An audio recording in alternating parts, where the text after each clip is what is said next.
Tuesday ಮಂಗಳವಾರ ಮತ್ತು Friday ಶುಕ್ರವಾರ ನಮ್ಮ ಝೋನ್ಗಳಿಗೆ ವಿಸಿಟ್ ಮಾಡ್ತಾ ಇರ್ತೇವೆ. ಒಂದು ತಿಂಗಳಲ್ಲಿ 4 ವಾರಗಳಲ್ಲಿ 8 ಝೋನ್ ಕವರ್ ಆಗಿ ನೆಕ್ಸ್ಟ್ ತಿಂಗಳಿಗೆ ಫಿರ್ ವಾಪಸ್ ಬರಬೇಕು ಅಂತ ದೃಷ್ಟಿಯಿಂದ ಮಾಡ್ತಾಯಿದ್ದೇವೆ. ನಿನ್ನೆ ಕೆಲವು ಕಾರಣಗಳಿಂದ ಬರಲಿಕ್ಕೆ ಇಲ್ಲಿ ಇಷ್ಟೊಂದು ಬರಲಿಕ್ಕೆ ಆಗಿರಲಿಲ್ಲ.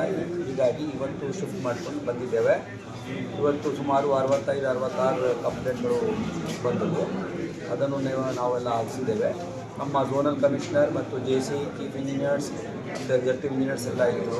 ಅವರೆಲ್ಲರಿಗೂ ಟೈಮ್ ಒಳಗಾಗಿ ನಿಗದಿತ ಸಮಯದ ಒಳಗಾಗಿ ಈ ಎಲ್ಲ ಕುಂದುಕೊರತೆಗಳನ್ನು ಬಗೆಹರಿಸಲಿಕ್ಕೆ ನಿರ್ದೇಶನಗಳನ್ನು ನೀಡಿದ್ದೇವೆ.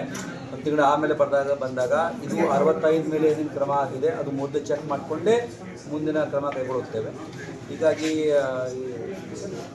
ತುಂಬ ಪರಿಣಾಮಕಾರಿಯಾಗಿ ಸಭೆ ನಡೆದಿದೆ ಅಂತ ನಾವು ಭಾವಿಸುತ್ತೇವೆ.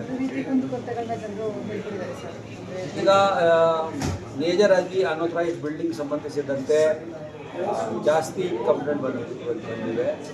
ಸುಮಾರು ಆ್ಯಕ್ಟಿವಿಸ್ಟ್ ಇಲ್ಲಿ ಇದ್ದಾರೆ, ಅವರು ಕೂಡ ಬಲ್ಕ್ನಲ್ಲಿ ಕೂಡ ಕೊಟ್ಟಿದ್ದಾರೆ. ಹೀಗಾಗಿ ಅದು ಬಿಲ್ಡಿಂಗ್ ಪ್ಲಾನ್ ವೈಲೇಷನ್ ಆಗಿ ನಮ್ಮ AEE ಅಲ್ಲಿ ಹೋಗಿ ಯಾವುದೇ ಕೆಲಸ ಮಾಡೋದು ಸ್ವಲ್ಪ ಜಾಸ್ತಿ ಪ್ರಮಾಣಕ್ಕೆ ಬಂದಿದೆ. ಇಲ್ಲಿ ನಾವು ಅವರಿಗೆ ಎಲ್ಲ ನಮ್ಮ ಇತ್ತೀಚಿನ ಸರ್ಕ್ಯುಲರ್ ಪ್ರಕಾರ ಅನಧಿಕೃತ ಕಟ್ಟಡಗಳಿಗೆ ಹೇಗೆ ನಾವು ನಿರ್ಮಾಣ ಮಾಡಬೇಕು ಅಂತ ದೀರ್ಘವಾಗಿ ನಿರ್ದೇಶನಗಳನ್ನು ಕೊಟ್ಟಿದ್ದೇವೆ 18ನೇ ಅಕ್ಟೋಬರ್ಗೆ. ಆಮೇಲೆ ಅದಕ್ಕೆ 2-3 ಮಾರ್ಪಾಡು ಮಾಡಿ ಈಗ ಮಾನ್ಯ ಸರ್ವೋಚ್ಚ ನ್ಯಾಯಾಲಯ ಆದೇಶ ಪ್ರಕಾರನೂ ಕೂಡ ಕೆಲವು ಅಂಶಗಳ ಮೇಲೆ ಮಾರ್ಪಾಡು ಮಾಡಿ ಇವತ್ತೂ ಕೂಡ ಒಂದು ಸರ್ಕ್ಯುಲರ್ ಇಶ್ಯೂ ಮಾಡಿದ್ದೇವೆ.